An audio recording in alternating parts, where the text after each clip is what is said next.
प्रदेश के शिक्षा मित्रों के बीच में इस वक्त पर यही बातें हो रही हैं कि आखिरकार उनके मानदेय में बढ़ोतरी कब होगी। और यही कारण है कि उत्तर प्रदेश के शिक्षा मित्रों का जो जीवन है वो अधर में लटका हुआ है। ऐसे में देखने को मिला कि शिक्षा मित्रों के अक्टूबर माह का जो मानदेय है उसका लिमिट जो है उनके जनपदों में भेजी जा चुकी है। और इसके बाद से ही कहीं ना कहीं शिक्षा मित्रों के बीच में एक सांत्वना का माहौल बना हुआ है। लेकिन यहाँ पर सवाल अब भी खड़ा होता है कि ये तो जो हर माह प्रतिमाह इन शिक्षा मित्रों को मानदेय मिलता है उसकी लिमिट जारी हुई है, लेकिन जो उत्तर प्रदेश के शिक्षा मित्रों का समर कैंप का मानदेय था उसको लेकर अभी तक सरकार की तरफ से कोई प्रतिक्रिया क्यों नहीं की जा रही है। लगातार उत्तर प्रदेश के शिक्षा मित्रों के द्वारा आवाज को बुलंद किया जा रहा है और प्रयास किया जा रहा है कि जल्द से जल्द जो उनका मानदेय है वो उनके खातों में आ जाए। इसी के साथ जो स्थानांतरण की प्रक्रिया है उसको भी आगे बढ़ाया जाए, लेकिन अभी तक कुछ खास देखने को नहीं मिला है। अभी हाल फिलहाल में खबरें निकलकर सामने है और देखने को मिला कि उत्तर प्रदेशीय प्राथमिक शिक्षा मित्र संगठन के पदाधिकारी सुशील कुमार यादव के द्वारा एक फेसबुक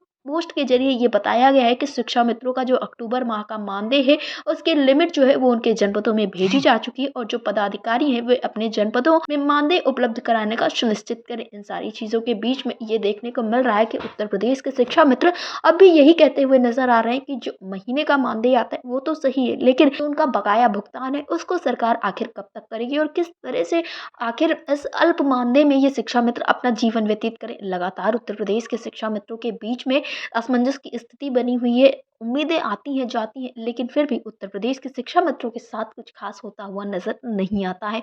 जब भी संगठन के पदाधिकारी राजधानी लखनऊ पहुंचते हैं तो एक सकारात्मक उम्मीद जगती है सभी के बीच में कि शायद अब शिक्षा मित्रों का जो संघर्ष है वो अंत की ओर जाएगा। लेकिन वक्त बीतता है और उसके बाद सिर्फ और सिर्फ उत्तर प्रदेश के शिक्षा मित्रों को आश्वासन मिलता है, ना कि इनकी समस्याओं का हल होता है। और यही कारण है कि शिक्षा मित्रों का जीवन उम्मीदी और नाउम्मीदी के बीच में लटक रहा है। शिक्षा मित्रों का यही मानना है कि अगर सरकार उनके मानदेय में बढ़ोतरी करना चाह रही है तो जल्द से जल्द शिक्षा मित्रों के मानदेय में बढ़ोतरी की जाए। फिलहाल जब अटल टीवी की टीम ने उत्तर प्रदेशीय प्राथमिक शिक्षा मित्र संगठन के प्रदेश अध्यक्ष अजय कुमार शुक्ला से बातचीत की थी तो ये चीजें निकलकर सामने आई थी कि अब जो भी सब सरकार की शासन प्रशासन के हाथ में, क्योंकि संगठन की तरफ से पूरे प्रयास किए जा चुके हैं, संवाद स्थापित किया जा चुका है और इसके साथ कोर्ट की तरफ से भी अब कह दिया गया है कि ये सारी चीजें जो है वो शासन प्रशासन के हक और अधिकार में। तो अब शिक्षा मित्रों की नजरें सिर्फ और सिर्फ मुख्यमंत्री योगी आदित्यनाथ के एक फैसले पर टिकी हुई हैं, जहां एक तरफ लगातार मुलाकातों का दौर जारी है, लगातार मुलाकातें की जा रही हैं, लेकिन